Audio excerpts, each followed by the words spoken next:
அடையாளம் கொடுத்தது இரட்டை இலை தான், அம்மா தான். ஆனா அவங்க கட்சியை அழிக்கிறதுக்காக நீங்க பாஜகவோட இணைந்திருக்கீங்க அப்படியெல்லாம் ஒரு குற்றச்சாட்டை வச்சு அவங்களுக்கு யார் இந்த பஃபூனா செல்லூர் ராஜு அவர் யார் நம்ம விஞ்ஞானி உங்களுக்கு தெரியும், உங்களுக்கே அதுக்கு பதில் தெரியும். இருந்தாலும் என்கிட்ட கேக்குறீங்க. அதிமுகல பொதுச் செயலாளரா துணை பொதுச் செயலாளரா எங்களை ஆக்கிட்டு நீங்க கட்சியை விட்டு நீக்கினதும் நாங்க போய் விரல சப்பிட்டு உட்கார முடியாது. துரோகிகள் கையில கட்சி இருக்கு.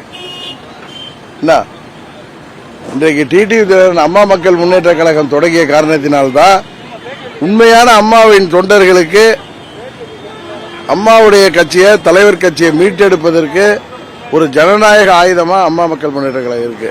நீங்க கேட்கலாம், ஆர்கே நகர்ல ஒன்னிதானே ஜெயிச்சிங்க, மக்களவை தேர்தலில் ஜெயிக்கலையே, சட்டமன்ற பொது தேர்தல் அப்போ எங்களை மூணாவது அணியா மக்கள் நினைச்சாங்க. இப்பொழுது முதல் அணியிலே வந்துட்டோம்.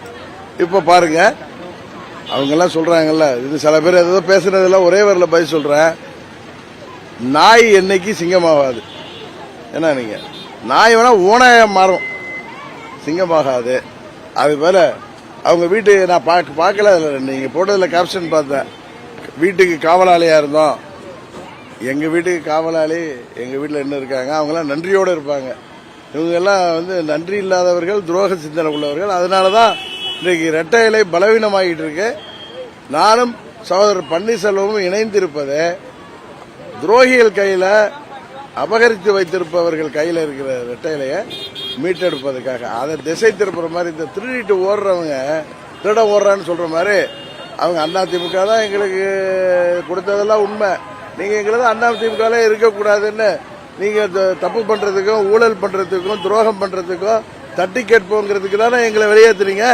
உங்களிடமிருந்து அந்த இயக்கத்தை நாங்கள் பெற்று தொண்டர்கள் கையில கொடுப்போம். நானோ பன்னீர்செல்வமோ பதவிக்கு அலையில, நீங்கள் தான் அலைஞ்சிட்டு இருக்கீங்கிறத அவங்கள்ட்ட சொல்லுங்க. சார், அண்ணாமலை இந்த பரபரப்பான நேரத்துல இந்தி திணிப்பு ஒரு பிஞ்ச செருப்புக்கு சமம் அப்படின்ற மாதிரி பேசியிருக்காரு. இதை எப்படி பாக்குறீங்க? பிஞ்ச செருப்புக்கு சமம்னா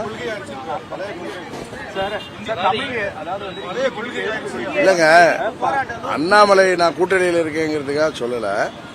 அண்ணா அந்த காலகட்டத்தில் பேரறிஞர் அண்ணா மத்திய அரசாங்கம் இந்திய திணிக்க முயன்றப்ப இந்தியா தமிழ்நாட்டில் இந்திய திணிக்க கூடாது அப்படின்னு அவர் போராட்டம் வைத்தாரு.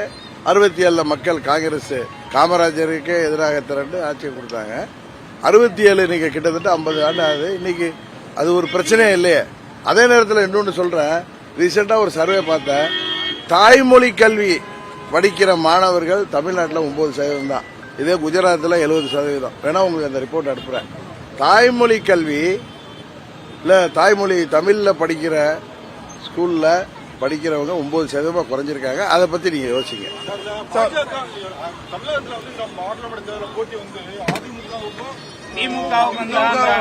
அப்படியா அப்படின்னு சொல்றாங்களா? ஜூன் 4 அன்னைக்கு நமக்கு எல்லாருக்கும் தெரியும். இல்ல அவங்க அதிமுக கிளைம்ல இருக்க எப்படி பிரச்சாரம் பண்ணுவாங்க?